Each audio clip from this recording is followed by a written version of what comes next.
Саламатсыздарбы? Эгер сиз бул материалды көрүп жатсаңыз, анда Кайрымдуу бол коомдук фондунун официалдуу YouTube каналындасыз.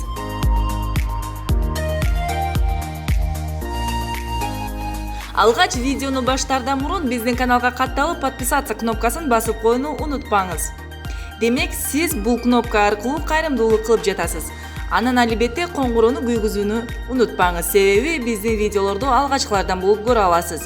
Бул сиз үчүн өтө оңой, а биз үчүн абдан маанилүү.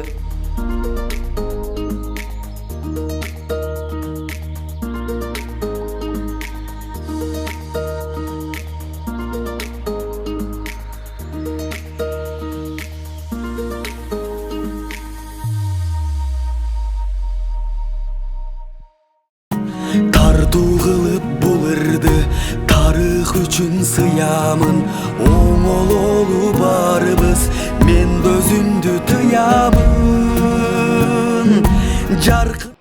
Assalamu alaikum, урматтуу мекендештер, бир туугандар.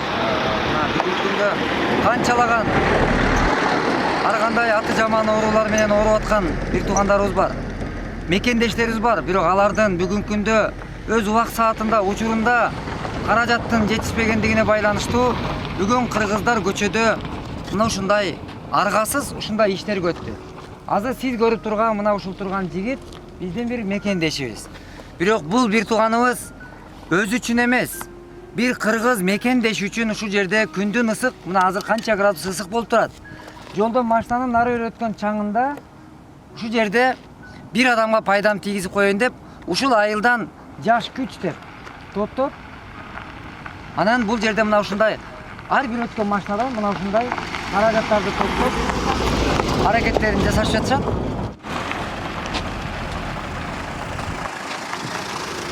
Assalamu alaikum. Мен атым Азамат.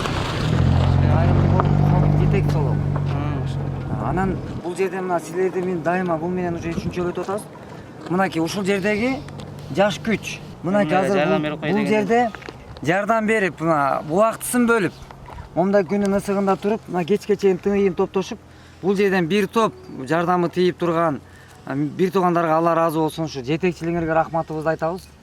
Көптөгөн бир туугандарыбыздын мына Индияга кетип атканына өтө чоң себеп болуш, мына ушул жолдо өткөн кеткенден мына ушундай аргасыз аракеттерде.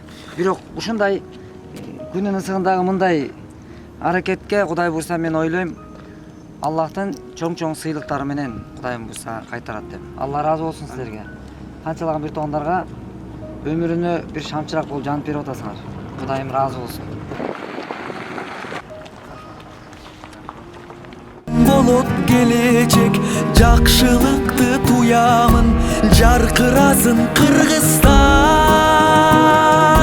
жалгыз ушул кыялым, жалгыз ушул кыялым. Бүгүнкү күндө элиме, жериме керегим тийип калса деген мекендештерибиз абдан көп. Жаштардын илгирлиги, мекенге болгон сүйүүсү өрчүп, жүрөк кубантарлык иштер жасалып жатканына баарыбыз тең күбө болушубуз керек. Ошондой үлгүлүү жаштардын бири Орозбаев Эрк Нарынбекович. Жаш күч коомдук бирикмесин негиздеп, алгылыктуу иштер менен элинин кызматында. Жаш күч коомдук бирикмеси алгач ат башылык жаштардын демилгеси менен негизделгенде, азыркы жетекчиси Орозбаев Эрк Нарынбекович. Коомдук бирикме 5 багытта иш алып барат. Алардын биринчиси билим берүү тармагы, экинчи спорт тармагы, үчүнчү туризм, төртүнчү социалдык кызматтар, бешинчи кайрымдуулук. Дал ушул кайрымдуулук багытынын жетекчиси Асыл агабыз. Аталган коомдук бирикме элибизге чоң жардам болуп, көптөгөн оорулардын сакайып кетишине себепчи болуп тургандыгы өтө жакшы жана мактоого арзыган иш. Аллах агаларыбыздын жана жалпы жамаатынан ыраазы болгон болсун. Азамат Байматов өз аракеттери менен коомго салым кошуп жаткан жаш күч коомдук бирикмеси жана ушул убакта жардам сурап турган жигиттин акыбалы менен таанышып, колунан келген жардамды аябасын эскертүү менен бирге, жетекчиликке ыраазычылык билдирүү менен бирге иштерине ийгилик каалады.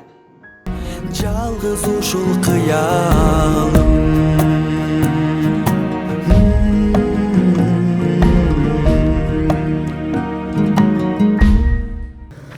мына азыр бул жерде күндүн моундай ысыгында машинанын ары бери өткөн чаңына чаң жутуп, кечке чейин Кудай ыраазылыгы үчүн бир мекендештин ден соолугу жакшырып кетиш үчүн мына ушундай ыкманы ойлоп таап, жаш күч деп анын жетекчиси Асыл мекендешиме мен аябай чоң терең ыраазычылык билдирем. Себеби Асылдын бүгүнкү күндө бир адамдын кичинекей ой жүгүртүүсү бир канча адамга жакшылыгы тийип тургандыгы бул адамдын жүрөгүн сүйүнтпөй койбойт.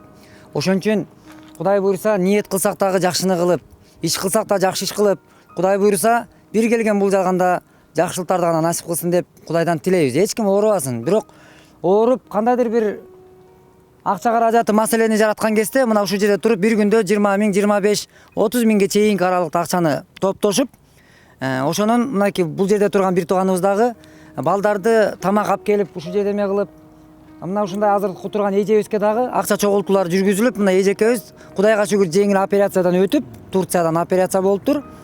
Анан дагы бир кошумчалай нерсе, Батма деген эжекебиз Кудайдын буйругу экен, эми кайтыш болуп калды. Ага чогулган каражатты кайра анын бир тууганы толугу менен таратып берди. Берди. Жанагы берки дайыр биз менен Индияга кеткен дайыр байкеге 500 миңин бөлүп берди. Буну өздөрү бөлүп бердиби же сиздер барып сурадыңарбы? Өздөрү бөлүп берди. Өздөрү бөлүп берди. Өздөрү бөлүп берди. Эми биз Аллах насип кылып бияка буйруп эми ушака Алланын жардамы болуп ушу ооруларга пайдасы тийсин деп 500 миңин аяка берди. 300 миңин бияка бердим, Сали эжеме. 50 миң баягы Муса деген балабыз ооруп атат, жаш бала 3 жашар, аны билесиң. Анга бөлүп берди. Алланын ыраазычылыгы үчүн бөлүп берди өзүлөрү. Анан азыр бул жердеги туура эме боюнча да бир сыр айтып койсоңуз.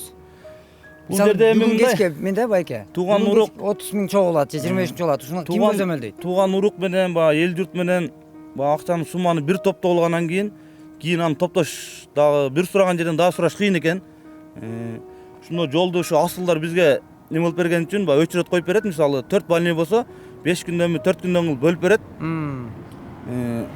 Акча күндө 25 миң 30 миң түшөт. Аны биз группага киргизип турабыз. Күнүгө өзүбүздүн группа бар. Отчетун берип турабыз. Мынанча акча түштү, мындай акча түштү. Общий бар жогу чогулган сумманы дагы отчет берип турабыз группагачы. Себеби элде туура эмес ой кетип калбаш үчүн. Бул инсанбыз, туура эмес ойлонуп калышы мүмкүн. Акча ушунча акча болду эле, эмне болду деп. Ошонго тыйынына чейин отчет берилет бар жогу. Мынакей урматтуу мекендештер, ачык айкындык эч кандай күмөн жаратпайт деген. Ошон үчүн күмөнсүз иш бизде болушу керек. Бизде Кудай буйруса анан Аллах сиздерден ыраазы болгон болсун, Кудай буйруса эч бир жан оорубасын. Анан мына ушундай туура чечимдер менен, чечкиндүүлүк менен анан ушундай жакшы иштерди гана насип кылсын жараткан. Алла ыраазы болгон болсун сиздерден. Көп адамдын ушу өмүргө эме болушуна себепкер болуп атасыңар, Алла ыраазы болсун. Өлкөбүздүн келечеги болгон мекенчил, эл үчүн күйгөн, эли жерин сүйгөн дал ушундай жаштарыбыз күн санап өсө берсин. Сиздердей азаматтар болгон үчүн өлкөбүздүн келечеги кең, асманы ачык болорунан күмөн жок.